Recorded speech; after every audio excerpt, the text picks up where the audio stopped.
Mesdames, Messieurs, bonjour. J'espère que tout le monde va bien. Bienvenue à cette dernière session de l'année du Cercle Éducation. Je remercie tout d'abord Jean-Marc Mériot du ministère de l'Éducation nationale, inspecteur général de l'Éducation nationale, d'avoir bien voulu prendre un peu de son temps ce matin pour venir échanger avec nous sur cette question du numérique à l'école. Je remercie bien sûr également Jérôme Saltet et Stéphane Dauge qui nous font l'amitié d'être les copilotes du cercle éducation au CFF, Jérôme en tant qu'expert et Stéphane en tant que représentant du conseil d'administration au sein de ce groupe de pilotage. Je remercie également bien sûr nos deux partenaires Culture et Diversité et Fondation Société Générale, et grâce à qui nous pouvons proposer à l'ensemble de nos adhérents les travaux de ces cercles, et cette année, de manière gracieuse, contrairement aux autres années où il fallait participer financièrement aux charges de ce cercle. Donc merci, un merci chaleureux à nos deux partenaires. Anne pourra peut-être nous faire un point d'organisation de ce qui s'est passé cette année pour ce cercle éducation et nous dresser peut-être quelques lignes de travail pour l'année à venir. Et donc, merci également à toi, Anne, pour tout le travail que tu fais à l'année sur l'ensemble des cercles, dont celui-ci. Et je vais te passer, sans plus attendre, la parole. Merci. Alors, je vais quand même très brièvement revenir sur le cercle éducation. Donc, vous êtes 57 membres du cercle éducation pour 51 structures représentées, donc ce qui est évidemment remarquable. Cette année, nous avons commencé par une interrogation des membres sur les sujets qu'ils souhaitaient voir traités sur l'année 2020 et l'année 2021. Donc, malgré la difficulté d'organisation et le contexte que vous connaissez, nous avons pu vous convier à plusieurs sessions numériques. Celle-ci, la dernière de l'année. L'avant-dernière était sur l'éducation au développement durable. Vous pouvez retrouver tous les éléments des sessions passées sur les pages dédiées du cercle éducation. L'année prochaine, on vous prépare un programme qui passera en revue certains sujets comme le décrochage scolaire ou un voyage d'études sur le thème apprendre autrement. Je vous propose à la fin de cette session de remplir un questionnaire de satisfaction. C'est utile pour nous afin d'ajuster au mieux nos propositions. Et vous verrez également, vous recevrez à la fin de cette année une lettre des cercles avec la présentation de ce qui sera proposé l'année prochaine de façon prévisionnelle et on vous demandera également votre avis sur l'ensemble des programmations des cercles. Voilà. Je vous remercie pour votre attention et je passe la parole à Jérôme Salté. Merci Anne. Nous avons en effet le plaisir d'accueillir Jean-Marc Mériot. Peut-être avant de le laisser démarrer la session, je pense que enfin, un petit mot sur comment nous allons nous organiser. Je vous propose qu'on démarre par un très rapide tour de table qui permettra à Jean-Marc de savoir avec qui il converse aujourd'hui. Et peut-être si vous pouvez dire en une phrase ce que vous attendez de la session de ce matin, en quoi les évolutions du numérique éducatif telles que éclairées par les états généraux qui viennent de se tenir présentent un intérêt pour vous et pour les fondations que vous représentez. Je pense que ça permettra peut-être à Jean-Marc d'adapter son message et ce qu'il échangera avec vous. Et je vous propose en fait de fonctionner en 3 temps, chaque temps sur un thème que je vous décrirai. Jean-Marc ayant la liberté de s'écarter à volonté de ces thèmes chaque fois qu'il jugera que quelque chose mérite d'être partagé avec vous, et même si c'est pas à l'intérieur de ce qu'on se raconte. Mais donc 3 temps, et à la fin de chacun de ces temps, donc Jean-Marc, tu pourrais prendre la parole pendant à peu près un quart d'heure sur chacun des temps en question, de telle sorte qu'on ait une dizaine de minutes après pour partager remarques et questions avec l'Assemblée. Et alors, peut-être peut-on commencer par toi, Jean-Marc, le tour de table. Je me permets de te présenter tel que je te connais, c'est-à-dire d'abord un bon camarade, mais surtout un grand spécialiste de l'éducation. On peut dire que tu as dévoué ta carrière professionnelle à l'éducation. D'abord dans la télévision. Et tu es non seulement un spécialiste de l'éducation, mais un spécialiste de l'audiovisuel. Et tu as beaucoup œuvré pour la création des mécanismes éducatifs au sein de France Télévisions. Je ne rentre pas dans les détails, mais bon. Tu es aujourd'hui inspecteur général de l'administration de l'éducation nationale et de la recherche, après avoir été le patron de Canopé. Et je t'ai vu à l'œuvre transformer complètement cet opérateur de l'éducation nationale, à la suite de quoi tu es devenu ce que tu es aujourd'hui, c'est-à-dire le directeur national, le directeur du numérique de l'éducation au ministère de l'Éducation nationale. Est-ce que j'ai oublié des choses majeures dans ta présentation? Non, non, je pense que tu as bien résumé mon parcours. Alors, c'est vrai que c'est un parcours un peu sûrement atypique, hein, puisque c'est toujours important aussi de pouvoir revenir, en tout cas de pouvoir préciser de là où on parle. C'est vrai que voilà, c'est un parcours qui a été très orienté très tôt sur des enjeux du numérique, mais toujours dans cet enjeu de transmission des connaissances et cette capacité à faire qu'on puisse aussi établir de nouvelles formes de médiation numérique à travers un certain nombre d'outils. Et donc, c'est comme ça que j'ai été amené à structurer un peu, en tout cas, ce à quoi j'ai été amené à pouvoir m'appuyer tout au long de ma carrière professionnelle. Et donc aujourd'hui, en tant que directeur du numérique pour l'éducation, voilà, c'est un champ un peu plus large puisque en ma qualité de directeur d'administration centrale, j'ai aussi la responsabilité de l'ensemble des systèmes d'information du ministère de l'Éducation nationale qui intègre aussi tout un champ. Mais aujourd'hui, justement, les frontières dans les environnements numériques sont tellement poreuse entre ce qui peut relever d'usage, de l'approche pédagogique et de ce qui peut relever aussi du pilotage d'un ministère comme celui de l'Éducation nationale, fait que voilà, j'ai aussi cette double lecture et cette capacité à essayer de construire une vision assez systémique du numérique dans l'éducation. Donc, je te propose qu'on écoute le petit tour de table dont je parlais à l'instant. Et donc, je vous remercie chacune et chacun de vous présenter de manière brève pour que Jean-Marc vous connaisse. Alors, je vais peut-être appeler les gens dans l'ordre où je les vois sur l'écran, de telle sorte que ce soit organisé. Donc, je vois Sarah. Bonjour, je suis Sarah de Villemorin, je fais partie de l'équipe de la Fondation Société Générale. Et la Fondation Société Générale est une fondation d'entreprise qui agit en faveur de l'insertion professionnelle de publics vulnérables et en faveur de l'insertion par l'éducation, avec une part grandissante de projets en faveur de cette cause.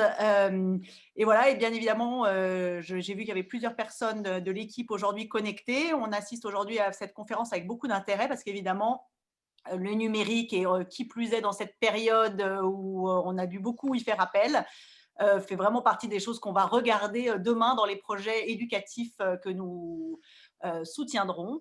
Donc voilà, merci pour cette initiative. Merci Sarah. Corinne? Oui, bonjour. Donc, Corinne Massin, je suis directrice du mécénat et déléguée générale du fonds de dotation Mécénat Servier. Nous, on a beaucoup de partenariats en matière d'éducation, formation pour, on va dire, les populations les plus défavorisées.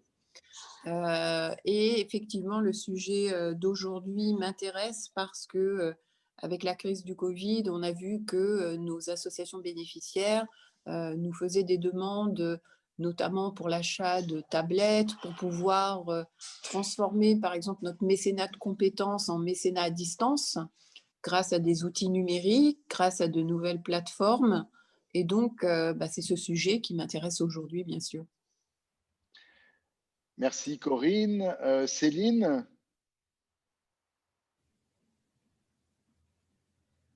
Oui, bonjour. Donc Céline Le Tessier, je vais remettre la vidéo 2 secondes. Moi, je travaille à la Fondation FERS. On est une fondation qui intervient depuis 30 ans sur la métropole de Lyon, sur les problématiques de la découverte métier et du lien école-entreprise, à travers un outil principal aujourd'hui qui est la grande enquête des métiers qu'on déploie en CM1, CM2, 6e. Et historiquement, on a déployé aussi de nombreux outils pédagogiques dans les écoles, dont les clés du numérique, qui étaient des séances en classe pour découvrir la robotique, le code, l'intelligence artificielle. Donc, on est aussi intervenu sur ces thématiques-là. Merci Céline. Stéphane? Oui, bonjour, bonjour à toutes et tous. Donc Stéphane Dauge, Fondation Apprentis d'Auteuil. La fondation et d'ailleurs je vois quelques partenaires de la fondation présents à cette conférence, est évidemment très active dans tous les sujets liés à l'éducation, l'insertion, la formation. Outre le fait d'avoir le plaisir d'être le référent du CA, du CFF au sein du Cercle Éducation, je suis ravi de pouvoir écouter ce matin Jean-Marc Mériot et nos débats autour des enjeux du numérique dans l'éducation. Merci Stéphane. Aurélie?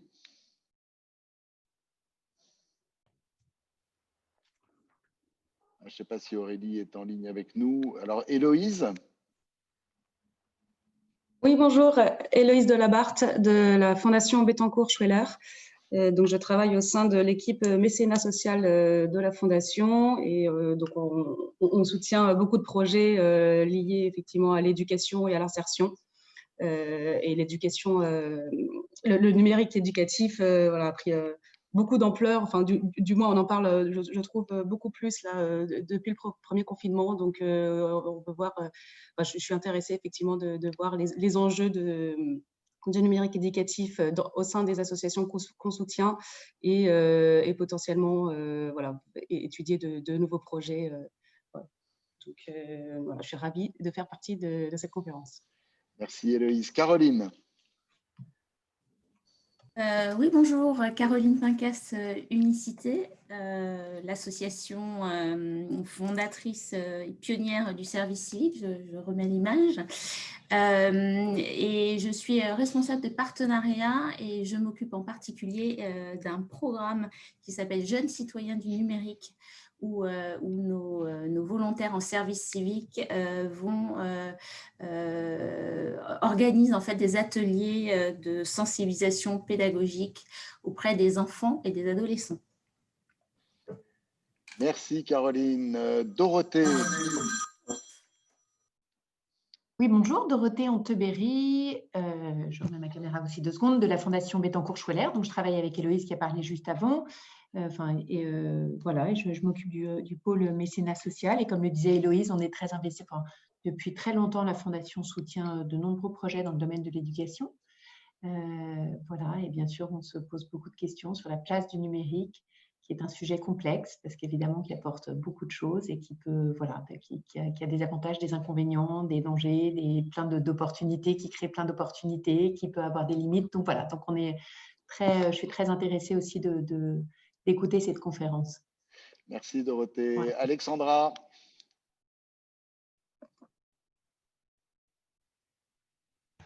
Bonjour, vous m'entendez? Bonjour, je fais partie de l'équipe de la Fondation Société Générale, comme Sarah qui a parlé en premier.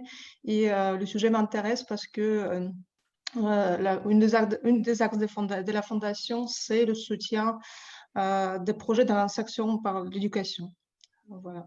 Et le numérique, c'est un des volets qui monte de plus en plus en puissance du fait du contexte actuel aussi. Voilà, merci. Merci Alexandra. Nicolas?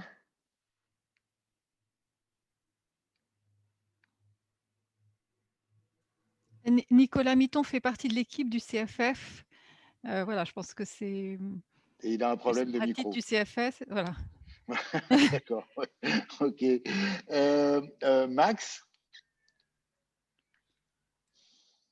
Bonjour, Max Thialu-Boulet. On va être au complet dans l'équipe Société Générale, presque, presque, parce que je suis le délégué général de la Fondation et responsable de la solidarité pour le groupe, et aussi en charge de la philanthropie du côté de la banque privée, donc l'accompagnement des clients également qui montent des projets. Philanthropique sur le sujet justement du jour. On a un très grand intérêt pour les sujets numériques appliqués à l'éducation. Tout ce qui est EdTech, effectivement, ça fait partie des axes qu'on cherche à développer. Voilà. Merci bien. Alors après, dans mon tableau, apparaît Fernandez, mais alors je ne sais pas si c'est un nom ou un prénom. Donc Oui. Nous allons être éclairés.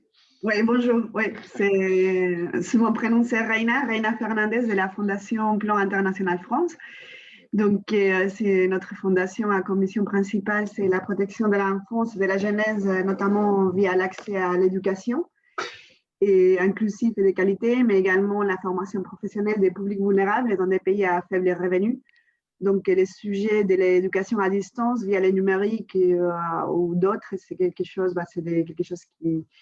que nous testons depuis longtemps, et dans cette période, plus que jamais, nous cherchons des solutions innovantes, notamment pour les publics vulnérables et auprès de qui nous travaillons, que le numérique est de difficile accès, ou bien ils sont des manques de connaissances d'utilisation, mais aussi pour les publics qui sont en région reculée.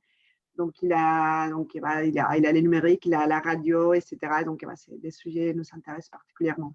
Et ravi de participer à la conférence. Merci beaucoup. Fabien? Bonjour, Fabien Boyer, je suis le responsable des publics et du numérique à l'Exploradome. L'Exploradome, c'est un musée qui est géré par l'association Savoir Apprendre. C'est un musée de sciences et du numérique. Donc, on intervient aussi bien dans nos murs que dans les écoles, hors les murs, et sur ce type de projet. Un des projets phares sur lequel on travaille, c'est Janus, pour jeunes ambassadeurs du numérique pour l'unité sociale. En effet. Merci Fabien. Federica? Oui, bonjour à tous. Federica Pavani, Fondation Groupe Primonial, héritière de la Fondation financière de l'Échiquier. L'éducation a donc été un axe que nous avons toujours investi depuis l'ancienne fondation jusqu'à présent. Le numérique, on commence déjà à le voir, puisque durant la crise et durant le confinement, et même maintenant, on continue d'avoir des projets liés au numérique. C'est très intéressant. Pour l'instant, on n'a pas de recul pour savoir si ça fonctionne vraiment dans l'éducation, dans la scolarité, notamment des enfants et des jeunes. Donc, c'est un très bel outil avec des limites qu'il faut peut-être aussi explorer et puis s'interroger sur les impacts dans l'éducation. Merci. Merci beaucoup. Clémence?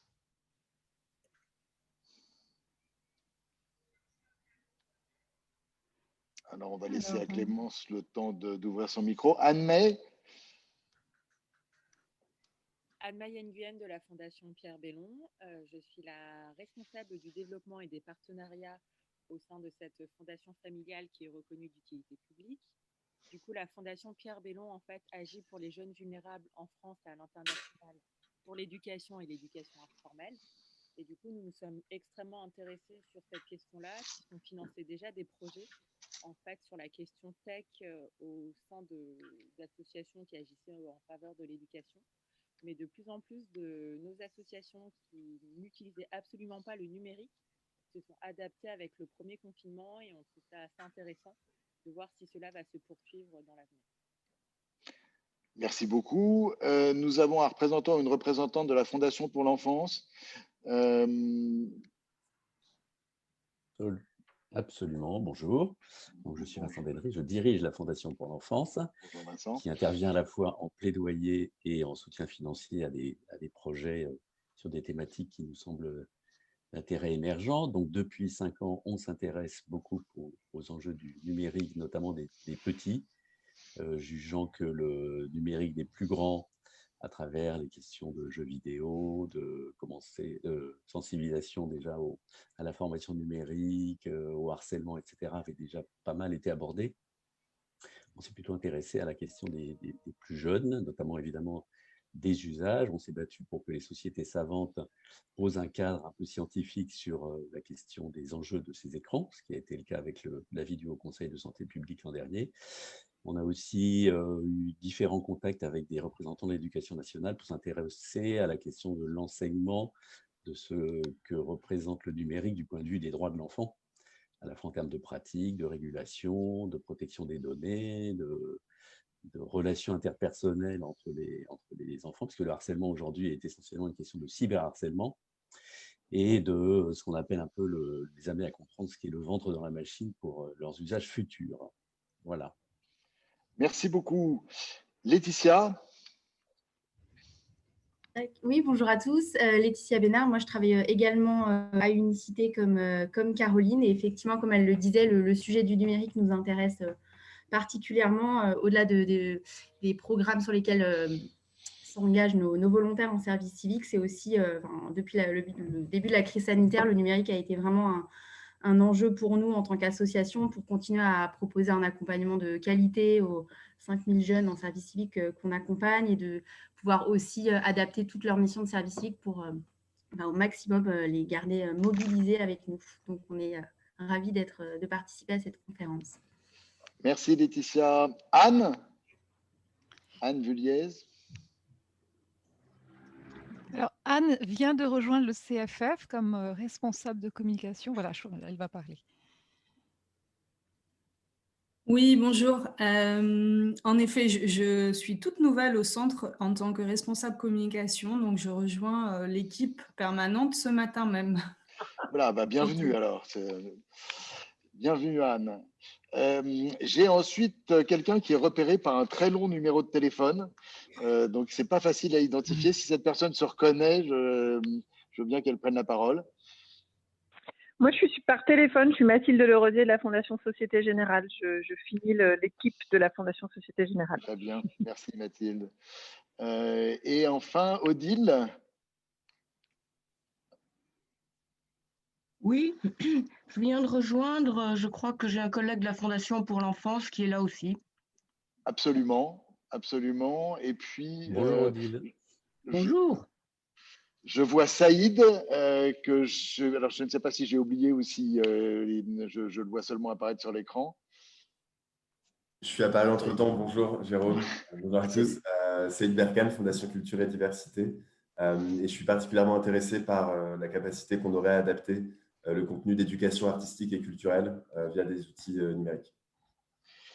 Merci Saïd. Est-ce que j'ai oublié quelqu'un dans ce tour de table?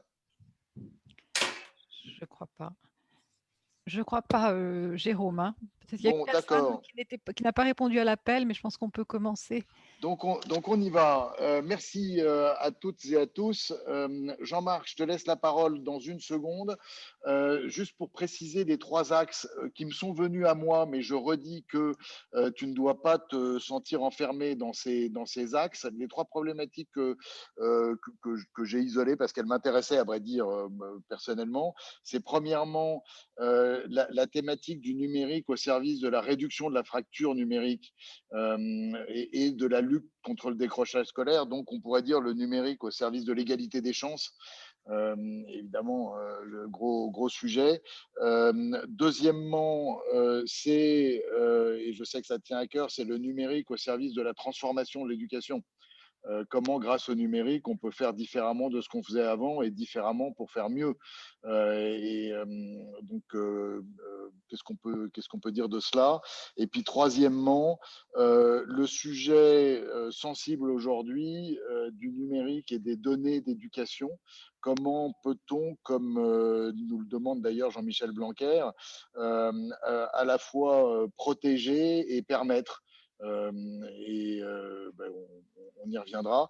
Et donc, donnons-nous 10 minutes, un quart d'heure à chaque fois d'intervention de ta part, Jean-Marc, et puis ensuite, libérons la parole frénétique, forcément, comme toujours, de la salle. Bon, merci Jérôme, et je tiens particulièrement le CFF pour son invitation, à remercier le CFF pour son invitation, bien évidemment. C'est aussi pour moi l'occasion de pouvoir vous expliquer un peu plus ce que peut faire le ministère dans le domaine du numérique pour l'éducation, en tout cas quelle est sa stratégie, et de la partager avec vous qui sommes aussi, en tout cas, vous êtes aussi des acteurs importants dans le monde de l'éducation, et on l'a bien vu à travers l'ensemble de vos interventions. Donc, merci pour déjà pour cette invitation. Donc, je vais essayer de revenir sur les 3 axes, mais je pense qu'il est important avant tout de bien préciser un peu les choses, parce que c'est vrai que le numérique pour l'éducation n'est pas une question nouvelle. Hein, voilà, c'est pas une question qui a émergé avec le confinement. C'est une question sur laquelle le ministère, bien évidemment, et j'ai envie de dire l'ensemble des partenaires du ministère de l'Éducation nationale est amené à accompagner son déploiement au sein de l'école. Mais au-delà de ça, c'est vrai que ce qu'il faut noter quand même quand on parle de numérique pour l'éducation, c'est avant tout une démarche partenariale, hein, puisque le ministère n'est pas le seul acteur du numérique pour l'éducation aujourd'hui. Et je tiens à préciser que, voilà, en particulier, c'est une responsabilité partagée avec les collectivités territoriales en premier lieu. Et donc, c'est une dimension aussi à ne pas sous-estimer, ou en tout cas à intégrer totalement quand on parle de numérique pour l'éducation, puisque la loi de 2013, hein, la loi de refondation de l'école, qui a défini ce qu'était un service numérique, le service public du numérique pour l'éducation, du numérique éducatif, intègre bien aussi la responsabilité, en tout cas le champ de compétences des collectivités territoriales dans ce domaine. Donc, c'est une dimension aussi importante à intégrer, puisque voilà, ça veut dire que, à la différence d'un certain nombre d'autres champs au sein de l'éducation nationale, le numérique pour l'éducation intègre aussi une vraie logique de partenariat et de partage de compétences. Donc, une fois qu'on a été amené à pouvoir préciser aussi le contexte dans lequel est amené à se développer le numérique, on peut aussi faire un peu le bilan de ce qui a été amené à se passer sur les 20 dernières années. On pourrait dire pratiquement les 30 dernières années, puisque si on repart sur le plan numérique pour tous, hein, donc qui doit dater de 1985, avec la mise en place, en tout cas la distribution de TO7, qui étaient ces fameux petits ordinateurs qui devaient être en capacité là aussi de pouvoir accompagner l'ensemble des nouvelles générations à ce qu'était l'ordinateur individuel et à ce que allait devenir l'ordinateur individuel. On a bien vu que les plans successifs ont eu plus ou moins de succès, ont été amenés à pouvoir voilà, accompagner plus ou moins les enjeux du numérique.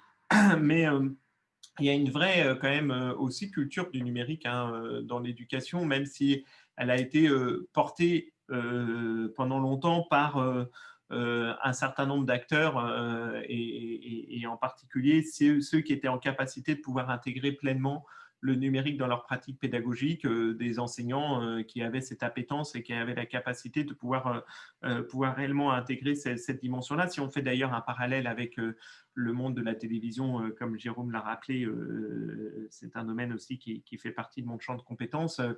Pendant longtemps, la télévision n'a pas été non plus été considérée comme un levier de transmission des connaissances, et seul un certain nombre d'enseignants étaient en capacité aussi de pouvoir intégrer la télévision ou en tout cas l'image audiovisuelle dans les cours. Donc je pense que là-dessus, il faut bien aussi intégrer les enjeux qui ont été portés depuis de longues années sur ces questions.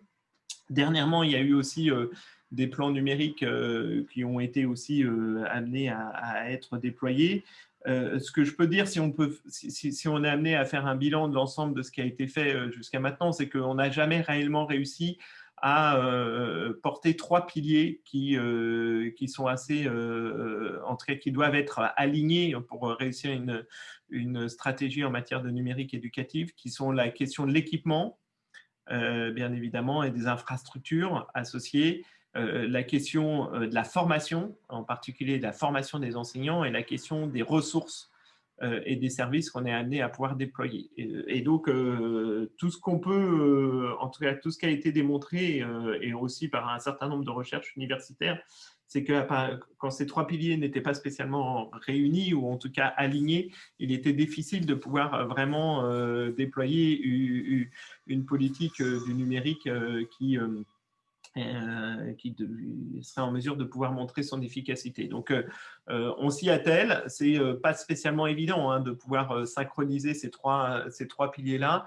Et je pense que c'est un enjeu. D'autres pays l'ont réussi à d'autres moments de leur histoire. Si on prend l'Angleterre, qui a intégré très tôt la question du numérique, a réussi à structurer sa stratégie numérique autour de ces trois piliers-là, mais on peut dire que le système éducatif n'étant pas totalement le même et n'étant pas spécialement organisé de la même façon, voilà, il y a aussi cette dimension-là à prendre en compte. J'insisterai sur un autre élément aussi, c'est que on cherche avant tout, à travers, quand on est amené à parler numérique pour l'éducation, et ça viendra aussi en lien avec la première thématique telle que proposée par Jérôme, c'est est-ce que le numérique est efficace, ou en tout cas, quelle est l'efficacité du numérique au sens pédagogique du terme, c'est-à-dire est-ce qu'il va permettre à l'élève de s'améliorer. Moi, j'ai toujours un peu du mal avec cette question-là parce que c'est une question compliquée. Très souvent, on n'a pas spécialement suffisamment de retours pour pouvoir intégrer aussi la question de l'efficacité du numérique dans l'évolution ou dans l'augmentation du niveau général des élèves.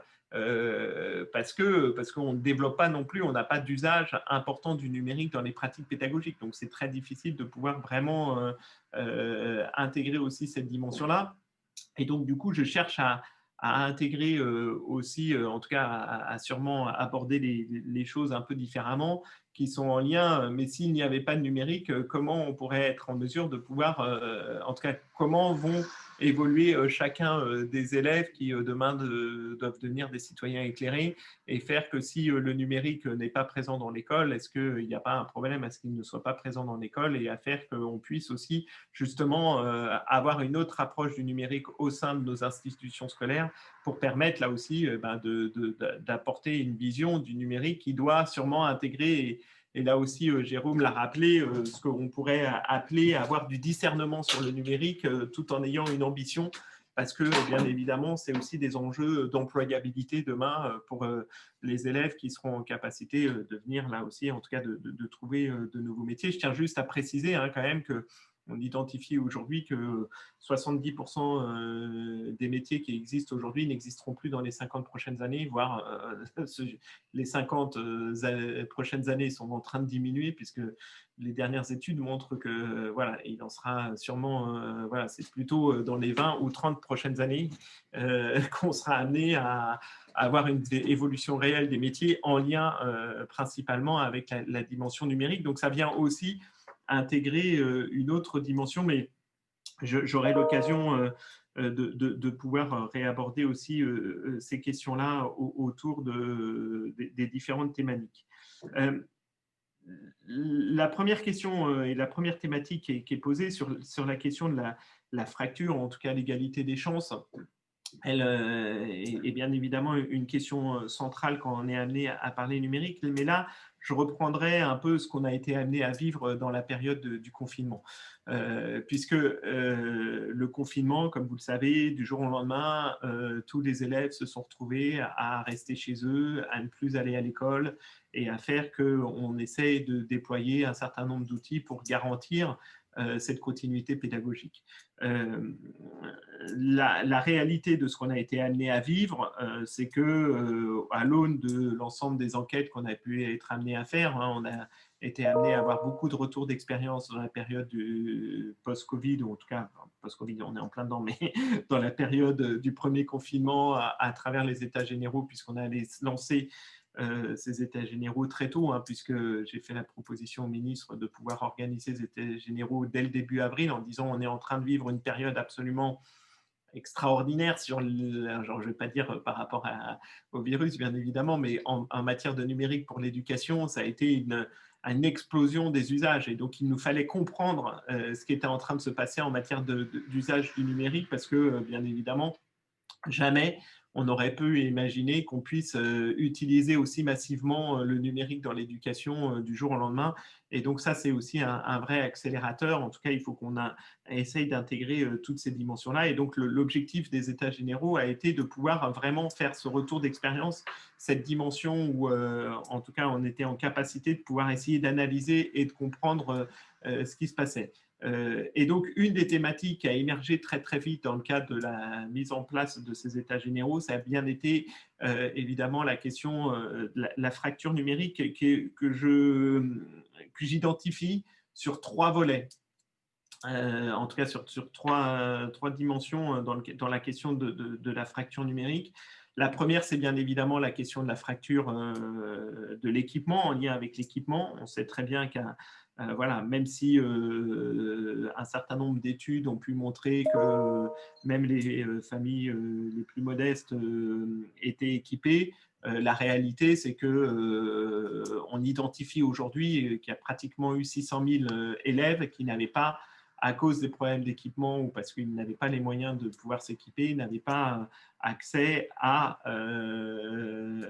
en tout cas, n'avaient pas des outils pour pouvoir assurer cette continuité pédagogique. Donc, sur 12 millions d'élèves, ben voilà, on peut être amené à estimer que voilà, ça fait peut-être, en tout cas, on est plus proche des 5 ou 6%. Mais quand même, ça fait énormément de monde quand on est amené à le regarder en valeur absolue. Et donc, du coup, bien évidemment, vient se poser la question de comment être amené à mieux accompagner, en tout cas à essayer de réduire cette fracture numérique. Et donc, une des réponses qu'on essaye de porter aujourd'hui, après la grande période de concertation qu'on a fait dans le cadre des États généraux du numérique pour l'éducation, c'est de sûrement repenser un peu l'ensemble des politiques publiques en ayant des politiques beaucoup plus ciblées, ce qu'on n'a pas réellement réussi à faire jusqu'à maintenant. L'ensemble des politiques qu'on était en matière de numérique, c'était de se dire, ben voilà, on va équiper tout le monde d'un ordinateur, tous les élèves, on va essayer de faire que voilà, ils puissent avoir tous le même matériel, ou en tout cas être en capacité de pouvoir faire que des tranches d'âge, des niveaux scolaires puissent avoir du matériel informatique, en tout cas de l'équipement. Et donc, il nous semble aujourd'hui qu'il faut revoir un peu cette approche-là et d'être dans une vision beaucoup plus ciblée, c'est-à-dire de pouvoir identifier les élèves qui sont réellement en fracture numérique. Et comme on a été amené à le faire d'ailleurs pendant le confinement, c'est-à-dire que les chefs d'établissement, les directeurs d'école ont été amenés à pouvoir identifier les élèves qui étaient en fracture numérique. Et donc de se dire eh ben, comment on peut être amené à accompagner ce type de, en tout cas, de mieux accompagner les élèves qui sont en situation de fracture numérique en lien avec l'équipement. Et donc, au niveau de chaque établissement, au niveau de chaque école, et ben de pouvoir là aussi mieux identifier ces élèves et leur apporter des solutions très en proximité et essayer de faire qu'on puisse être amené à les équiper pour essayer de réduire au maximum ces inégalités. Bien évidemment, ce champ-là sera à travailler avec l'ensemble des collectivités territoriales qui ont aussi une compétence quant à le matériel, en tout cas c'est vrai pour le collège et pour le lycée, en tout cas qui ont été amenés à avoir des politiques massives d'équipement pour les élèves. Et donc, dans ce contexte-là, il nous semble important de pouvoir vraiment identifier, en tout cas de pouvoir mieux accompagner cette, en tout cas de pouvoir imaginer des politiques publiques beaucoup plus ciblées. L'autre question qui a été soulevée dans la période de ce confinement, c'est une fracture qu'on pourrait être en lien avec, qui pourrait être en lien avec le niveau, en fin de compte pas le niveau scolaire en tant que tel, hein, mais entre le primaire et le secondaire. Là aussi, le primaire est réellement le parent pauvre de toutes les politiques numériques telles qu'elles ont pu être menées depuis plusieurs années. Alors, pourquoi ? Parce que c'est très difficile. Alors, en tout cas, moi, j'apporte une réponse hein, qui est peut-être pas, elle n'est pas unique. Et c'est que il est très difficile de penser le numérique au niveau primaire. C'est-à-dire que Autant dans le collège, le secondaire et le lycée, vous pouvez être amené dans la pratique pédagogique à utiliser le numérique. Au primaire, c'est beaucoup plus, en tout cas, la place du numérique, parce qu'on sait très bien qu'on peut avoir des enjeux en lien avec l'usage des écrans, avec un certain nombre d'autres dispositifs, d'outils, qui fait qu'il faut sûrement voilà, qu'on soit en capacité de pouvoir vraiment imaginer ce que doit être le numérique, en tout cas une approche du numérique dans le primaire. Et je pense que là-dessus, on n'a pas suffisamment été amené à pouvoir réfléchir ou en tout cas être amené à porter vraiment une approche du numérique et en tout cas de ce que devait être le numérique dans l'approche pédagogique pour le primaire. Et je pense que c'est un des éléments aussi à intégrer et à prendre en compte et comment on peut être amené à déployer des outils spécifiques pour le primaire et à faire qu'on puisse vraiment, là aussi, faire que le numérique puisse trouver une place au niveau primaire. Donc ça, c'est une question qui, je pense, est une question importante qu'il va falloir aborder avec, là aussi, beaucoup de discernement. Tous les enjeux, par exemple, qu'on a été amené à mettre en place autour du code, autour de la pensée algorithmique, dans l'évolution des programmes sur les premiers cycles, et ben, font que ce sont des premières réponses. La question aussi de la robotique, tout ce qui a été amené à être déployé, peuvent aussi être des réponses, mais il faut sûrement aller au-delà. Et je pense qu'il y a des enjeux aussi sur un certain nombre d'éléments qu'il faut commencer aussi très tôt, qui sont en lien avec la citoyenneté numérique et comment faire comprendre très très tôt ces enjeux de citoyenneté numérique aux élèves du primaire.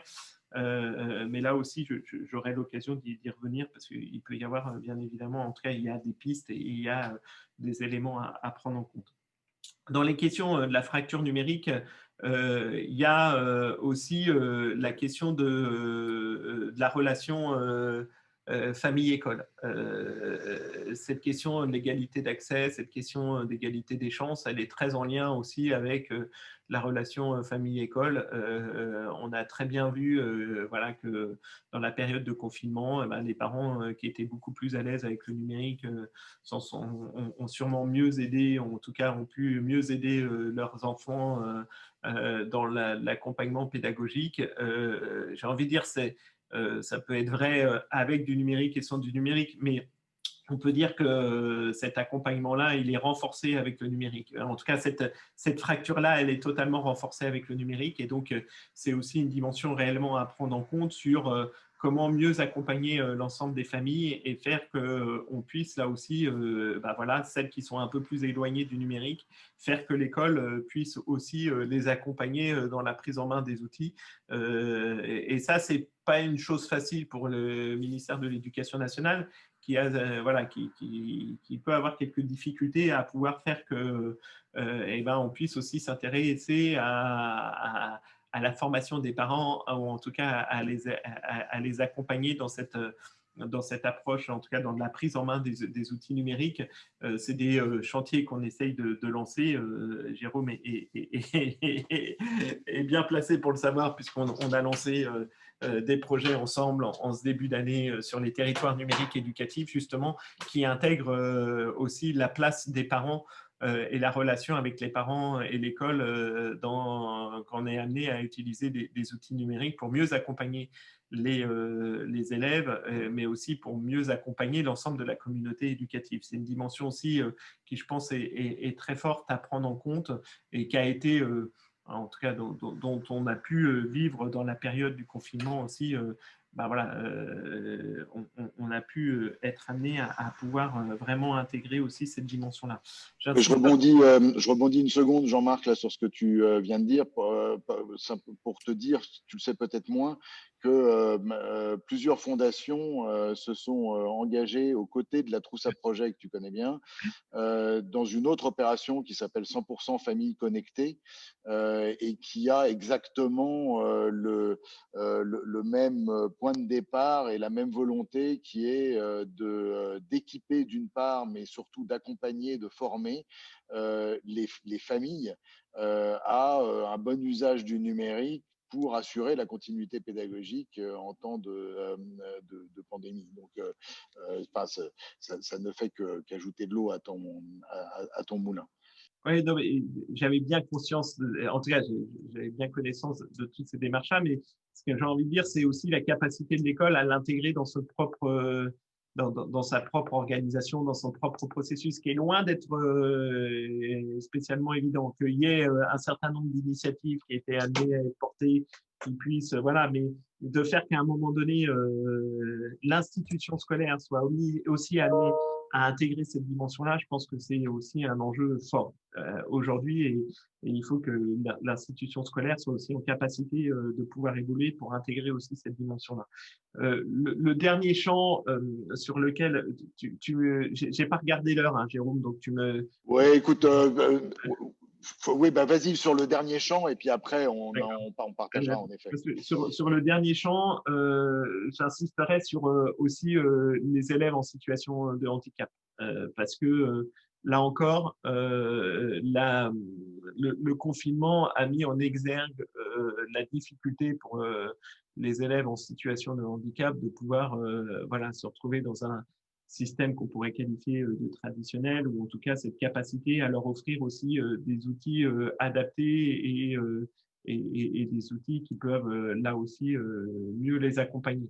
Et réduire aussi une fracture numérique en lien avec leur handicap. Et donc cette dimension, qui est une dimension aussi importante pour le ministère, mais là aussi qu'il a du mal à vraiment intégrer, c'est aussi de pouvoir faire que, en tout cas quand on parle de numérique et handicap, il faut bien intégrer que ce qui est développé pour des élèves en situation de handicap va servir aussi l'ensemble des autres élèves. C'est-à-dire que c'est très souvent dans les applications, dans les outils qu'on est amené à pouvoir offrir, c'est souvent aussi de la simplification, c'est aussi une ergonomie repensée, c'est aussi plein d'éléments qui font qu'à un moment donné, les outils, quand ils sont pensés dans une approche d'accessibilité, sont amenés aussi à servir tout le monde et pas seulement les élèves en situation de handicap. Et ce prisme-là, c'est aussi une dimension à intégrer fortement quand on est amené à parler de numérique et de handicap. Et je pense que là-dessus, c'est aussi quelque chose à intégrer de manière beaucoup plus massive. C'est une des propositions qu'on fait aussi dans le cadre des états généraux autour de ces référentiels, d'un référentiel sur l'ensemble des outils et des outils numériques autour d'accessibilité pour l'ensemble des outils quand ils sont amenés à être développés dans un environnement scolaire. Et donc de pas dire cet outil-là, il est spécifique. Voilà. Donc c'est vraiment cette capacité à se dire qu'on a vraiment là aussi sûrement un levier pour réduire un certain nombre de fractures. Ok, merci Jean-Marc. Je vous propose de prendre un petit temps d'échange et donc on sait bien que c'est la première question qui coûte, hein, donc qu'une courageuse ou un courageux se dévoue, sinon ce sera moi, j'en ai une petite en réserve. Moi, je veux bien, Corinne. Voilà, une courageuse. Corinne Massin.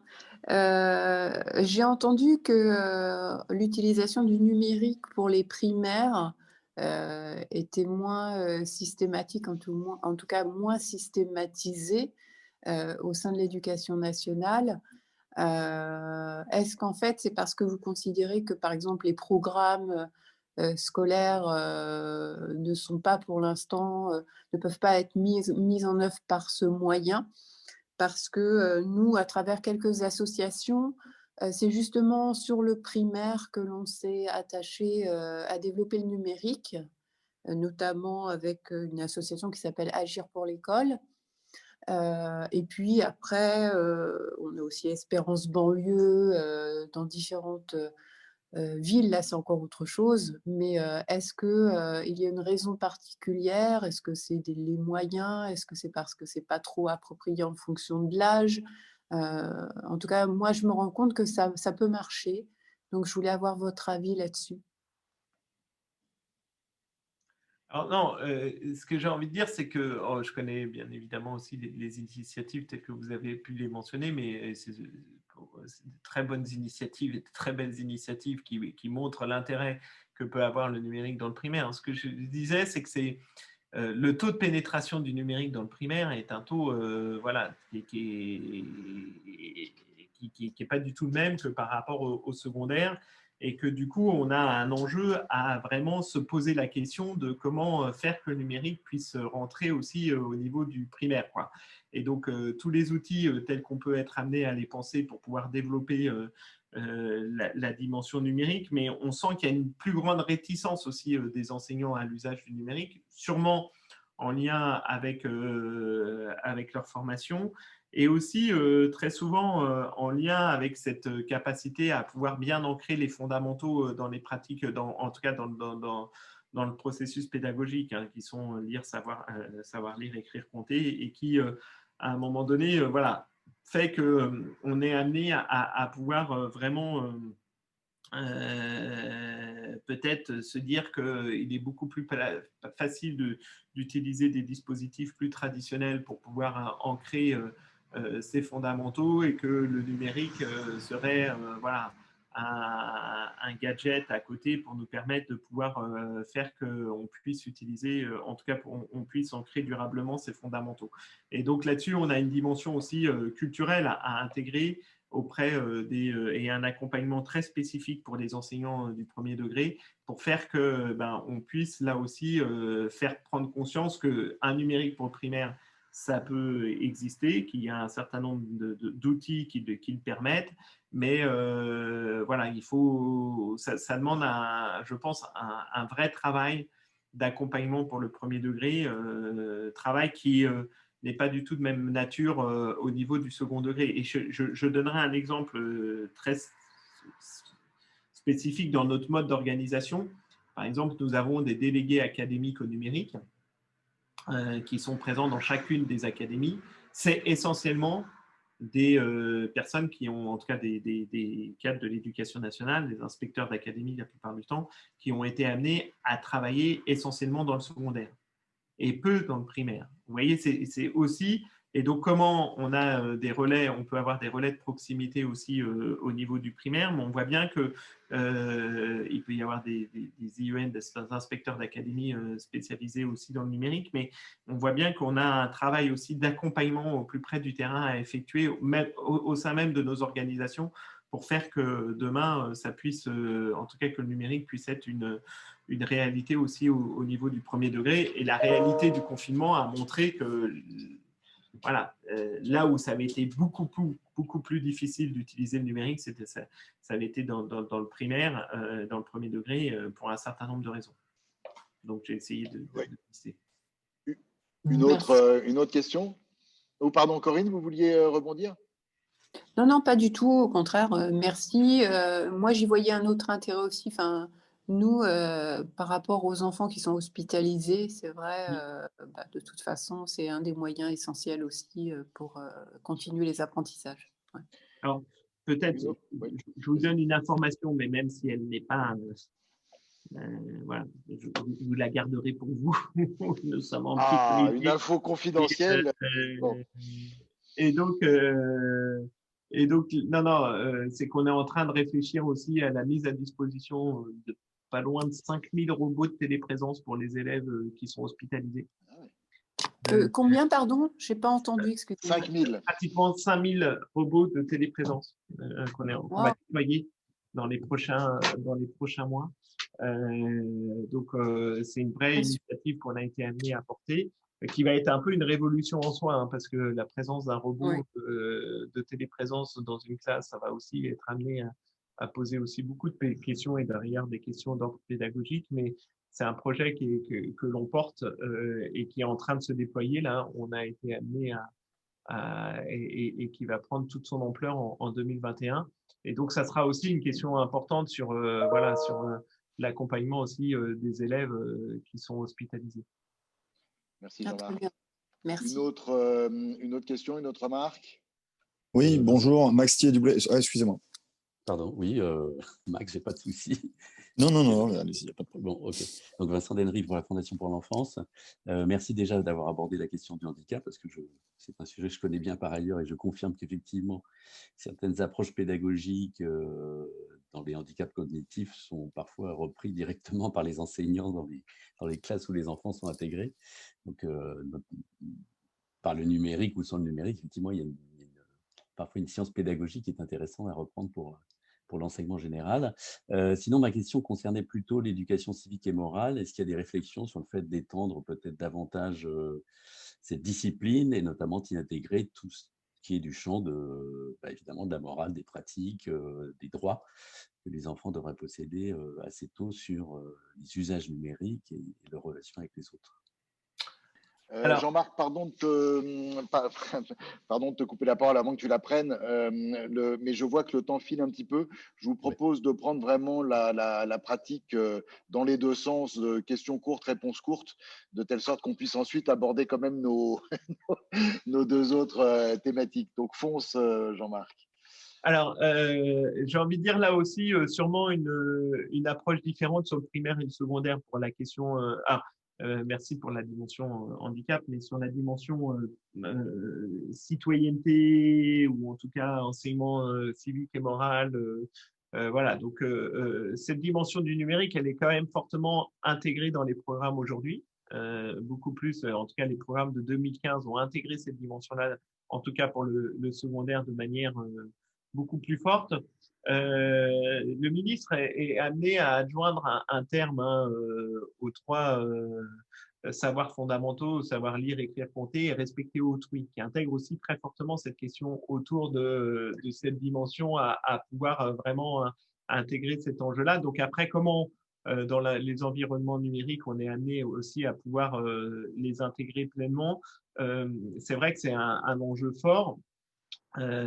Qui, je pense, au point de vue là du secondaire, voilà, entre autres, à travers tous les enjeux qu'on est amené à pouvoir porter sur la certification des compétences numériques des élèves, où on intègre aussi cette dimension, on va dire, civique et morale à travers la certification PICS, qui intègre aussi ces enjeux-là. On a des compétences, les compétences numériques et le référentiel de compétences numériques tel qu'on l'a travaillé au point de vue européen et sur lequel s'appuie la certification PICS, qui sera obligatoire pour tous les élèves en fin de troisième, et intègre aussi cet enjeu-là. Et je pense que c'est une dimension, bien évidemment, absolument essentielle et centrale.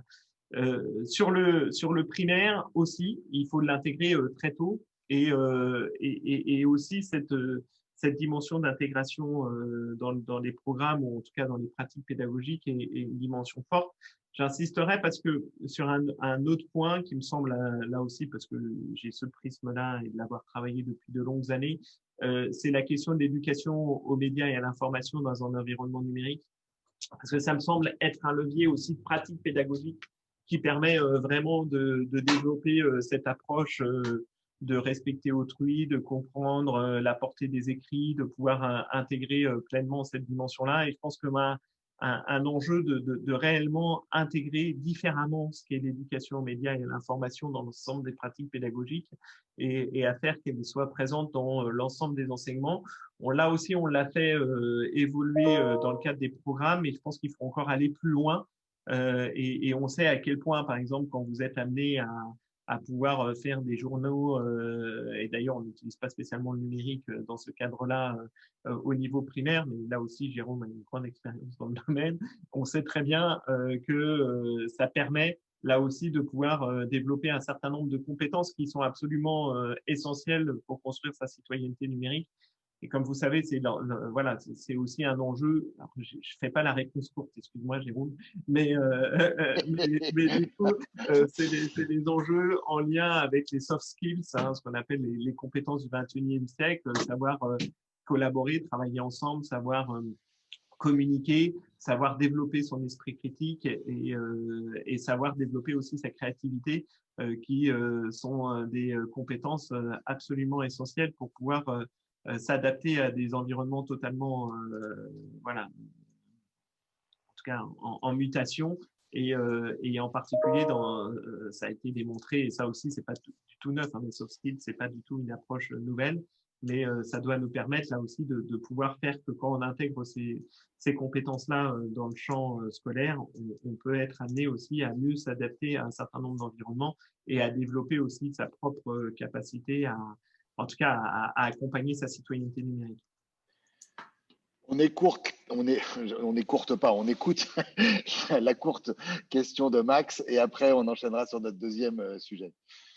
Merci beaucoup. Elle va être très courte. Vous avez parlé des robots de téléprésence pour les enfants hospitalisés. Je me demandais comment ça allait se coordonner avec les initiatives type école à l'hôpital ou ce genre d'association. En fin de compte, c'est assez complémentaire. Et donc, du coup, on travaille là aussi sur un accompagnement. On s'est basé sur des expérimentations qui ont été amenées à être portées en particulier dans la région Rhône-Alpes, qui avait voilà. Et donc, on est vraiment dans des approches complémentaires. Bien évidemment, les associations qui ont déjà une expérience dans ce domaine-là vont être aussi, en tout cas, ont été consultées et vont être aussi des partenaires pour porter l'ensemble de ce projet-là au sein des établissements scolaires. Parce que ça va demander un accompagnement quand même très, très fort par rapport à ça et entre autres aussi un accompagnement des familles voilà, à travers l'usage de ces outils-là. Jean-Marc, le défi qui se présente à nous, c'est qu'il nous reste une petite demi-heure et nous mettons un point d'honneur à respecter nos horaires au Cercle d'éducation, parce que sinon, Anne prend des sanctions qui sont très lourdes. Et donc, je te laisse juge de l'équilibre sur les deux sujets qui restent, parce que le fond de l'affaire, c'est il faut se dire ce qui est le plus important, c'est pas tellement de suivre le plan. Et donc, je rappelle que les deux sujets, c'est le numérique au service de la transformation de l'école et de la pédagogie, et donc pas le numérique pour faire la même chose qu'avant.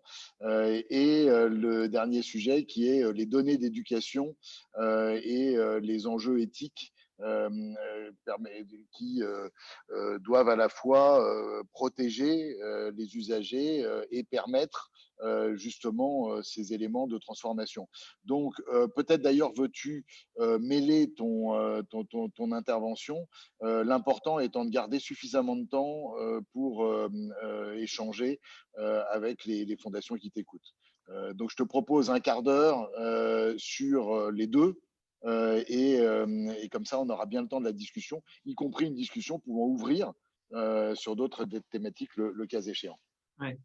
Bon, je vais essayer de faire beaucoup plus court. Alors, sur la question de la transformation du système éducatif dans toutes ses dimensions, parce que je pense que là aussi, hein, je l'ai rappelé, il faut avoir aussi une approche assez systémique du numérique dans l'éducation. Et donc, pour ça, il faut aussi qu'on ait un certain nombre de leviers. Le premier, j'insisterai donc sur une approche qui est en lien avec comment travailler ensemble autrement, parce que ça me semble être une dimension importante. Et le deuxième levier, la place du numérique sur, en tout cas, enseigner avec le numérique. Et donc, c'est voilà, et sûrement qu'il y a un troisième pilier aussi autour de la formation des enseignants au numérique et par le numérique. La première question qui est en lien avec le travailler autrement, je pense qu'il est assez essentiel de comprendre que nous avons en tout cas, on a un système éducatif où le travailler ensemble est une dimension un peu compliquée à intégrer voilà, dans notre système éducatif, en particulier sur la collaboration entre le mode collaboratif entre l'ensemble des enseignants. Si on prend là aussi ce qui s'est passé pendant le confinement, les établissements qui s'en sont bien sortis sont ceux qui avaient des pratiques collaboratives très très fortes et qui avaient des projets d'établissement, un chef d'établissement ou un directeur d'école qui avait été amené à créer des vraies dynamiques de travail collaboratif au sein de l'environnement scolaire et donc au sein de son établissement. Et donc là-dessus, c'est vrai que c'est une dimension à prendre en compte sur cette capacité à travailler autrement ensemble et sûrement à offrir des outils qui permettent de travailler ensemble différemment. Et donc là-dessus, on a des enjeux sur ce qu'on appelle les communs numériques. Comment pouvoir construire des communs numériques pour l'ensemble de la communauté éducative et donc à travers des outils collaboratifs, des outils d'échange, de partage et ça c'est un enjeu fort pour nous pour permettre d'essayer de créer ce que doivent être ces communs numériques au sein de l'éducation nationale pour l'ensemble des agents du ministère de l'Éducation nationale. Et là, j'intègre sur une dimension, c'est que ça concerne bien évidemment les enseignants, mais pas non seulement les enseignants, ça peut aussi concerner l'ensemble des acteurs administratifs, tous les profils. On a besoin de créer l'ensemble de ces communs numériques pour faire que tout le monde puisse travailler ensemble différemment et du coup d'intégrer aussi cette approche du numérique de manière un peu différente. Donc ça, c'est un levier important, fort.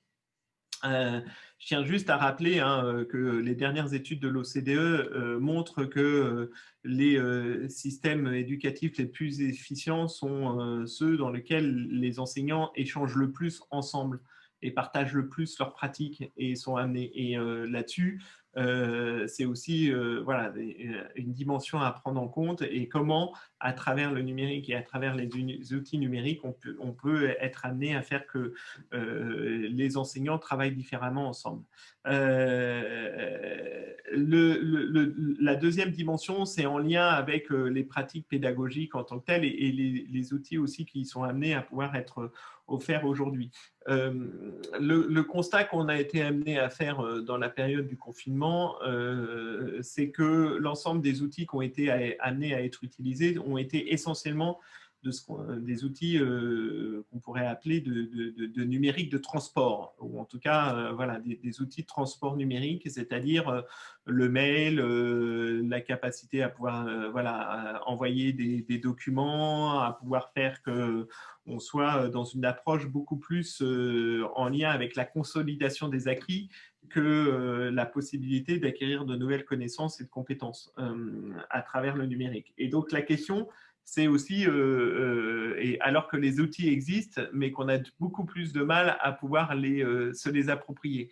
Et donc aujourd'hui, c'est comment on est amené à pouvoir faire prendre conscience, en tout cas à accompagner les enseignants dans l'utilisation de ces outils qui doivent reposer sur des logiques de parcours différenciés, dans cette capacité à offrir aussi des approches qui permettent l'itération, qui permettent le retour en arrière, qui permettent d'offrir des exerciceurs adaptés. Bon, bref, de construire aussi un certain nombre d'outils qui vont permettre d'aider réellement l'enseignant dans sa pratique pédagogique. Et donc, ça, c'est un enjeu aussi très fort de pouvoir développer les bons outils, surtout quand on est amené à pouvoir réfléchir au déploiement, par exemple, d'outils numériques qui intègrent des briques d'intelligence artificielle, d'adaptive learning.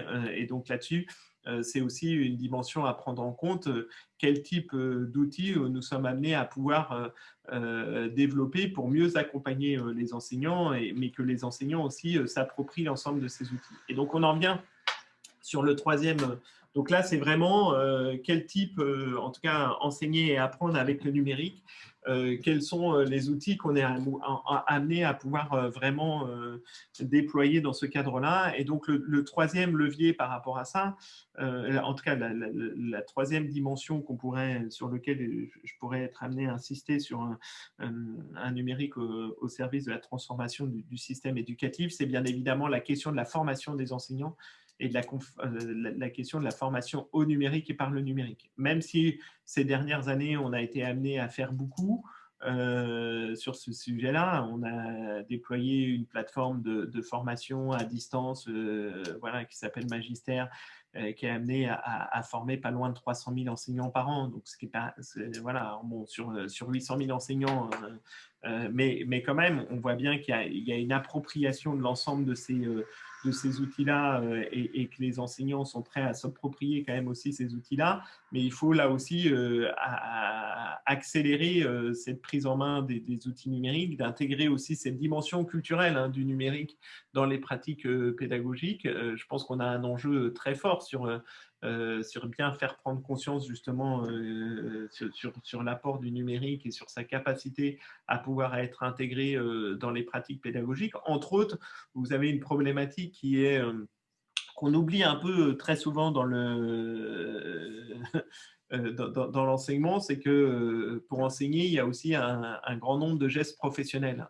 Voilà. Et la dimension du geste professionnel et l'intégration du numérique et du geste professionnel, c'est une vraie question aujourd'hui. Et donc, si vous n'intégrez pas ça dans la formation initiale ou dans la formation continue, vous allez passer à côté de quelque chose, c'est-à-dire cette capacité à faire qu'on puisse être amené à intégrer aussi dans la pratique professionnelle le numérique. Et c'est vrai pour l'éducation, mais ce n'est pas seulement vrai pour l'éducation, c'est aussi vrai pour un certain nombre d'autres secteurs d'activité. Et donc, il nous faut appréhender aussi cette dimension-là à travers la formation initiale et continue. Donc, au moment de la mue du réseau Canopé, en tout cas quand on a été amené à structurer sa transformation, cet enjeu autour de la formation avait déjà été pris en compte parce que c'était Canopé qui avait déployé la plateforme de formation à distance des enseignants. Mais au-delà de ça, aujourd'hui, le ministre a réaffirmé le rôle de Canopé dans justement ce positionnement autour de l'accompagnement de la formation au numérique et par le numérique. Et donc, c'est de Canopé, je pense que c'est réellement une bonne chose pour permettre là aussi de déployer l'ensemble des politiques en matière de formation et d'accompagnement des enseignants dans l'évolution de leur pratique pédagogique. Donc, c'est vraiment voilà, quelque chose à prendre aussi pleinement en compte dans le cadre de cette question autour de la transformation du système éducatif avec le numérique et on a besoin vraiment de pouvoir aussi intégrer ces trois dimensions. Sur la question en lien avec la question des données, parce que là aussi c'est un champ d'intervention absolument énorme. La question de la place de la donnée dans notre système éducatif, je pense que jusqu'à maintenant on n'avait pas spécialement pris suffisamment la mesure de cette question autour de la donnée et de la place de la donnée. Aujourd'hui, c'est voilà, quand vous êtes amené à capter des données de 12 millions d'élèves, de 1,2 million de personnel d'agents, 800 000 enseignants, voilà. Vous voyez bien que vous avez une masse quand même absolument énorme en matière de données et donc l'État doit renforcer absolument son rôle régalien sur cet enjeu de la protection de la donnée puisque c'est essentiellement des données de mineurs aujourd'hui qui sont concernées. Et donc, on a un enjeu quand même très, très fort sur la question de la place de la donnée dans notre système éducatif. C'est une dimension qui prend aussi... en tout cas, c'est une question qui prend aussi une autre dimension en lien, bien évidemment, avec des enjeux de souveraineté. Et j'insisterai sur cette question de la souveraineté pédagogique. On doit être en capacité de pouvoir, là aussi, garder, ou en tout cas avoir une approche de cette souveraineté pédagogique. Alors, est-ce qu'on la pense au point de vue national ou est-ce qu'on la pense au point de vue européen? Voilà, c'est, je pense, une vraie dimension à intégrer dans le cadre des projets et de la structuration d'un numérique et d'un numérique éducatif aussi au point de vue européen. Cette question de la place de la donnée est absolument essentielle pour savoir mieux protéger cette donnée. Alors, bien évidemment, le règlement général de la protection des données est un formidable outil pour garantir la protection des données, mais aussi pour savoir mieux la valoriser, parce que ça serait quand même aussi un comble, donc on n'arrive pas à utiliser cette donnée pour faire qu'on puisse accompagner mieux les élèves et à faire qu'ils réussissent mieux. Voilà. Donc, on a ce double enjeu, savoir protéger pour mieux valoriser, ou en tout cas protéger pour mieux valoriser. C'est vraiment là-dessus qu'on essaye de structurer notre politique quand on est amené à parler de données. On y adjoint aussi un certain nombre d'autres dimensions qui sont par exemple celles en lien avec les dimensions éthiques. C'est la raison pour laquelle on a été aussi amené à créer un comité d'éthique de la donnée d'éducation, parce que ça nous semblait absolument aussi essentiel de réfléchir à la place de la donnée dans notre système éducatif et au-delà des dimensions purement juridiques, de pouvoir aussi intégrer cette dimension éthique de l'utilisation de la donnée. Et donc, voilà, c'est une dimension aussi qui, je pense, voilà, est aussi à prendre en compte sur ce qu'on peut faire ou ce qu'on ne peut pas faire avec la donnée, et qu'on puisse là aussi essayer d'établir un certain nombre de référentiels en capacité de faire qu'on puisse construire un environnement souverain.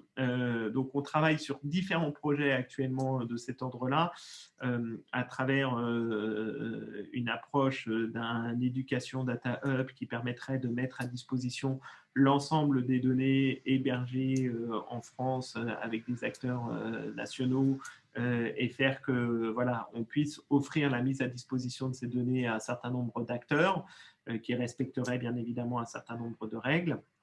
On est amené à construire un code de conduite spécifique pour les acteurs de la filière du numérique pour l'éducation. Donc un code de conduite, c'est un des outils du RGPD qui permet pour un secteur d'activité de pouvoir déterminer des règles spécifiques.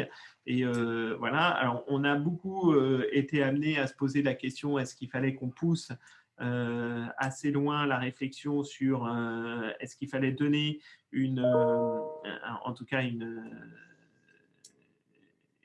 en tout cas un statut à la donnée d'éducation, puisqu'il existe un statut pour la donnée de santé, par exemple, qui a, voilà, qui a un cadre réglementaire bien différent qu'un certain nombre d'autres données. On n'a pas été sur cette dimension-là parce qu'il nous semblait aussi voilà, que ça pouvait apporter un certain nombre de restrictions quant à l'usage de la donnée en tant que telle et quant à sa valorisation et son utilisation. Mais du coup, il nous faut là aussi construire un certain nombre d'outils qui nous garantissent réellement la bonne utilisation de cette donnée. Pour finir, j'insisterai parce que c'est une dimension importante quand on est amené à intégrer aussi cet enjeu-là au point de vue européen. On est en train de travailler sur la mise en place d'un cloud souverain au niveau européen. Donc c'est un projet porté par c'est un projet franco-allemand avec un certain nombre de partenaires. Le ministère de l'Éducation nationale est partenaire de ce projet, ça s'appelle Gaia-X. L'objectif pour nous, c'est de développer justement des environnements spécifiques sur la question de la place de la donnée au point de vue européen pour faire qu'on puisse là aussi faire qu'on garde une maîtrise réelle de l'ensemble de ces données. Voilà un peu l'ensemble des champs sur lesquels nous sommes amenés aujourd'hui aussi à travailler. Et cette question de la donnée est vraiment une dimension à prendre fortement en compte. Et il y a aussi une dimension très en lien avec, au-delà de l'éducation aux médias et à l'information, une dimension liée à l'éducation à la donnée, parce que c'est aussi une dimension importante à prendre en compte dans les enseignements. Magnifique, merci Jean-Marc, c'est parfait, il nous reste 10 minutes pour les échanges selon la bonne formule, questions courtes, réponses courtes, et donc c'est à vous de jouer, chers participants.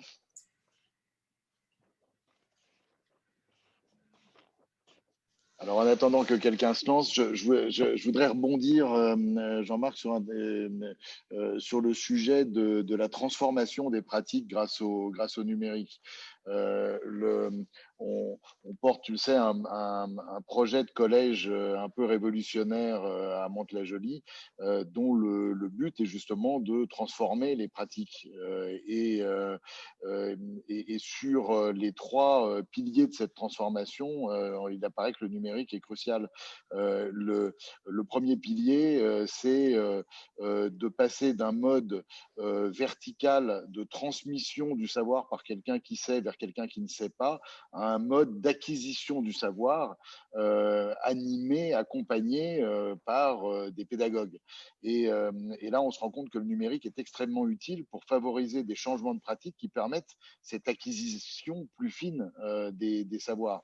Le deuxième terrain, je vais très vite, mais le deuxième terrain, c'est celui de la différenciation. L'idée de faire qu'on n'a pas un collège de 600 personnes, de 600 élèves, mais de 600 fois un élève, ce qui est très important pour accompagner chacun dans son projet et compte tenu de qui il est. Et là encore, on se rend compte que le numérique est extrêmement utile quand il est bien utilisé. Le troisième pilier qui est commun finalement à tous les modes d'apprentissage, c'est celui du désir d'apprendre. On n'apprend pas si on n'a pas envie d'apprendre. Et là encore, on se rend compte qu'un numérique bien utilisé peut être un remarquable outil producteur d'envie d'apprendre et de désir d'apprendre. Et c'est plus une remarque qu'une question, mais je pense que, en tout cas, ça nourrit cette idée que le numérique peut être un agent de transformation des pratiques pédagogiques. Merci parce que c'est vrai qu'on n'a pas abordé la question de la forme scolaire, parce qu'en fin de compte, ce que tu soulèves à travers tout ça, c'est aussi des enjeux, ce qu'on appelle sur les enjeux de forme scolaire, hein, aussi cette capacité à pouvoir transcender un certain nombre de pratiques à travers d'autres modes d'enseignement. Qui sont en lien avec l'évolution des pratiques pédagogiques, mais en lien avec les espaces, les lieux, comment on est amené à inscrire tout ça aussi. Et je pense que là-dessus, la question du mode vertical et du mode d'acquisition, en tout cas de passer d'un mode vertical vers un mode d'acquisition, ça c'est vraiment aussi la culture numérique, c'est-à-dire de passer d'une verticalité à une horizontalité et sûrement dans des approches très, très matricielles. Ça, aujourd'hui, c'est des choses qui sont aussi très fortement déployées dans tout type d'organisation. Hein, donc, on ne voit pas pourquoi elles ne seraient pas non plus présentes au sein de l'éducation nationale. La question de la différenciation, pour moi, elle est aussi absolument essentielle. Hein. Le numérique doit être là au service de cette différenciation pour mieux accompagner chaque élève dans son parcours pédagogique. Et ça, là-dessus, en effet, le numérique, et à travers, entre autres, ce que j'utilisais tout à l'heure, en tout cas dans les outils tels qu'on peut les déployer aujourd'hui et qui reposent sur des briques d'adaptive learning, on sait très bien qu'on va pouvoir créer une vraie différenciation.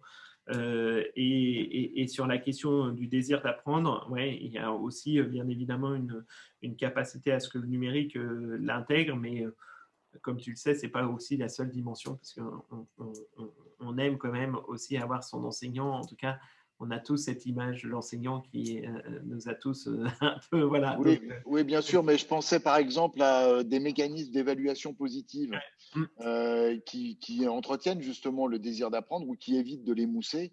Et cette évaluation fine, positive, est plus facile avec le numérique que sans le numérique. C'est plutôt c'est pas du tout l'idée de se passer de l'enseignant, mais plutôt de lui donner justement un rôle d'accompagnateur, d'animateur et de pédagogue au service de la réussite de l'élève. Ouais. On va… bon, non, mais pour en avoir longtemps parlé avec toi, je sais très bien que je ne suis pas en train de… Non, mais la question, je n'ai pas abordé la question de l'évaluation, mais elle est absolument essentielle aussi. Si on ne revoit pas nos modèles d'évaluation, on aura du mal à faire évoluer notre système éducatif aussi. Alors, une question dans la salle, si je puis dire.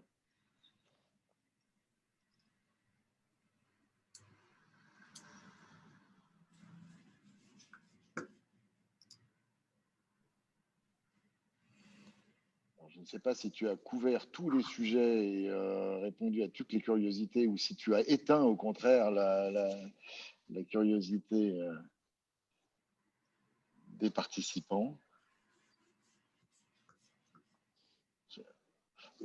Alors, du coup, je vais faire une autre remarque, mais qui te permettra peut-être de conclure et qui rejoint plutôt le début de ton intervention, et donc revenir sur l'égalité des chances, où je trouve qu'on a un paradoxe qui n'est pas facile à gérer. Le numérique, en réalité, aujourd'hui, il est producteur d'inégalité des chances. C'est-à-dire que on voit que les familles bien équipées qui possèdent à la fois les codes du numérique et les codes de l'école ont plus de facilité à assurer la continuité pédagogique que celles qui ne le sont pas et qui sont donc les familles les plus modestes. Donc il y a un accélérateur d'inégalité qui est lié en partie au numérique, alors qu'on aimerait penser le numérique comme au contraire un outil de réduction de l'inégalité des chances, ce qu'il a vocation à être, puisqu'on voit bien comment, justement, en utilisant les outils du numérique dans des familles modestes, équipées, formées, accompagnées, on peut justement dépasser les ingrédients du décrochage, qui est peut-être la manifestation la pire et la plus grave de l'inégalité des chances. Comment est-ce que vous abordez ce paradoxe Alors, je pense ce paradoxe, il est en tout cas, on peut essayer de le résoudre à travers aussi cette meilleure identification de l'ensemble de ceux qui seront amenés à décrocher ou de cette capacité à mieux les accompagner. C'est-à-dire qu'on a quand même le numérique, entre autres avec les enjeux en lien avec la différenciation, avec les enjeux en lien avec… nous permet aujourd'hui quand même d'identifier beaucoup mieux l'ensemble des élèves qui sont amenés à un moment ou à un autre à être à décrocher ou à être accompagnés différemment. Et ça, là-dessus, c'est notre capacité sûrement à pouvoir ouvrir les différents modèles pédagogiques. C'est-à-dire que la réforme de la voie professionnelle, l'évolution, tu vois, c'est des enjeux qui sont quand même très forts aujourd'hui, qui doivent nous permettre d'ouvrir l'ensemble des modalités, en tout cas l'ensemble des cursus, et faire que ces cursus, la réforme du bac, s'intègre aussi pleinement dans cette dimension-là. On a quand même un certain nombre de choses qui doivent nous permettre de pouvoir faire que, par exemple, ceux qui sont aujourd'hui le bac, eh ben, en tout cas dans une approche beaucoup plus transversale, ou en tout cas en capacité de pouvoir être amenés à offrir, décrochent pas quand ils arrivent à la fac, quoi, par exemple. Tu vois, et donc tout cet enjeu-là de pouvoir accompagner aussi, voilà, et faire qu'on puisse… c'est vrai que l'enjeu du ministre a été de pouvoir porter déjà une réforme sur le bac pour pouvoir faire que, voilà, ça puisse s'intégrer aussi pleinement. La question, par exemple, des évaluations systématiques en CP et en 6e, voilà, est une question aussi centrale pour pouvoir faire… Alors, ça n'est pas toujours bien compris par l'ensemble de la communauté éducative, mais c'est aussi une capacité à faire qu'on puisse identifier aussi beaucoup mieux les difficultés et rencontrées par les élèves. Ça, c'est aussi possible, en tout cas, la question de repenser, entre autres, les dispositifs d'évaluation pour mieux accompagner et faire que ça… Voilà, je pense que c'est un certain nombre de réponses qui, quand même, sont aujourd'hui déjà apportées, qu'il faut encore renforcer. Mais du coup, voilà, je pense qu'il y a là aussi une capacité à bien utiliser le numérique pour pouvoir faire. J'insisterai sur un autre point aussi, parce que je pense qu'il est absolument crucial, c'est la question du numérique en lien avec l'orientation. Parce que c'est aussi cette capacité à faire qu'à un moment ou à un autre, on puisse être amené à offrir une meilleure, en tout cas un meilleur accompagnement des élèves dans leur orientation à travers les outils numériques. Ce qui nous permettra aussi, au-delà de la pure approche, de la pure approche pédagogique, c'est sûrement de les accompagner quand même différemment dans leur parcours de choix de vie, dans leur parcours de choix professionnel. Et ça, c'est une dimension aussi très structurante à prendre en compte, c'est la question de la place du numérique dans l'accompagnement des élèves, en particulier quand il s'agit d'orientation. Merci beaucoup Jean-Marc. Lutte contre le décrochage et certainement aussi orientation sont d'ailleurs des sujets que on aura l'occasion de creuser beaucoup dans notre programme 2021. Je laisserai d'ailleurs à Anne le mot de la fin peut-être pour rappeler ça. Jean-Marc, un grand merci pour ton temps et pour ton éclairage. Je sais que en cette période de confinement, de pandémie, tu es au four et au moulin. Donc c'est vraiment très sympa de ta part d'avoir passé 1h30 avec nous pour faire le point. Un point que j'espère avoir été éclairant pour tout le monde.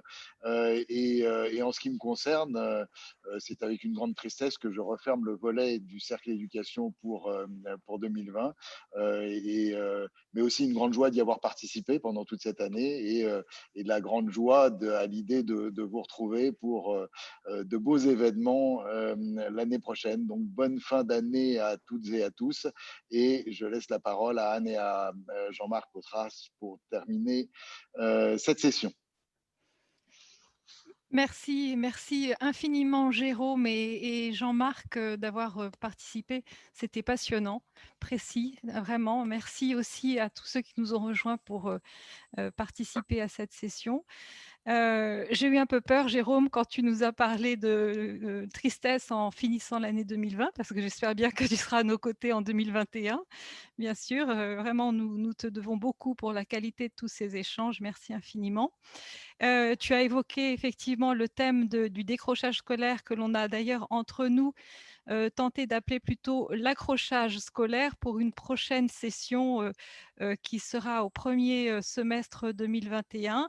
On aurait beaucoup aimé la faire en présentiel parce qu'on trouve que le sujet est riche, qu'il mérite un peu plus de temps qu'1h30. Et évidemment, les sessions Zoom ne seront pas toujours très favorables à des sessions longues. Donc, on va prendre le temps effectivement d'organiser cette session. On espère vous y retrouver nombreux. Et puis, pour ma part, un dernier petit point. Donc, à la suite de cette session, je vais vous envoyer un petit mail pour vous demander si vous voulez bien donner votre appréciation sur la conférence d'aujourd'hui. Voilà, je vous remercie beaucoup et j'espère bien sûr vous retrouver en 2021 pour une nouvelle programmation.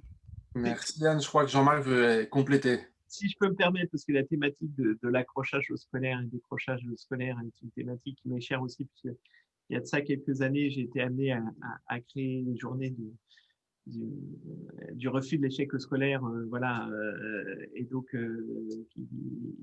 je pense qu'en tout cas, il y a une dimension à intégrer qui est très intéressante, en tout cas je trouve dans les évolutions sur ces enjeux-là, c'est la question de la place du mentorat. Je ne sais pas si vous êtes en lien avec le collectif Mentorat qui intègre justement beaucoup de ces questions. Le collectif Mentorat qui a été aussi très actif pendant la période du confinement et qui sont dans une réflexion autour de comment on est amené à intégrer cette approche voilà, du mentorat qui n'est pas une approche très française, on va dire, dans son origine. Et je pense un dispositif qui peut être, en tout cas, une approche qui peut être assez intéressante. Voilà, en tout cas, tu viens de gagner une invitation à participer à nos travaux sur l'accrochage l'année prochaine. Merci beaucoup Jean-Marc, c'est vraiment super d'avoir accepté de prendre ce temps et de partager tous ces éléments avec nous. Merci à tout le monde d'avoir été fidèle jusqu'au bout de cette séance et de travail. Au plaisir de vous retrouver très vite l'année prochaine. Merci Jérôme. Et on a bien noté que la fin d'année n'était qu'une période de vacances et que tu reviendrais remonter dès janvier et même avant. Merci bien sûr Stéphane Dauge, Anne et tout le monde. Et n'hésitez pas, toute l'équipe du CFF et moi-même, on est à votre disposition. Si sur ce sujet ou sur d'autres questions liées au CFF, vous souhaitez que nous puissions échanger. Pour information, nous avons par ailleurs lancé, comme vous le savez, une coalition des fondations pour le climat. Donc j'encourage l'ensemble des participants à regarder le site fondationetclimat.org pour que vous puissiez peut-être vous engager en signant ce manifeste, à vous mobiliser aussi sur le climat, parce qu'il peut y avoir bien sûr un lien entre éducation et climat, et que je serais ravi qu'on puisse peut-être proposer au Cercle pour l'année prochaine, avec ma collègue Béatrice de Monlot qui est en charge de cette coalition. Et nous allons aussi approcher dans quelques jours de la campagne du renouvellement des adhésions du CFF, donc on espère avoir été à la hauteur de vos attentes tout au long de l'année et que vous nous ferez le plaisir de nous confirmer votre confiance l'année prochaine en renouvelant votre adhésion. Voilà, merci encore Jean-Marc, on a beaucoup de plaisir à échanger avec toi et à collaborer avec le ministère, que ce soit pour le ministère de l'Éducation nationale, mais également pour le secrétariat d'État porté par Sarah Lahiri. sous votre giron, et notamment sur ces questions de data, qui est un sujet sur lequel on aura sans doute l'occasion de rééchanger. En tout cas, merci à tout le monde et je vous souhaite une très belle fin de matinée. Merci. Merci. Au revoir. Au revoir. Merci, bonne journée.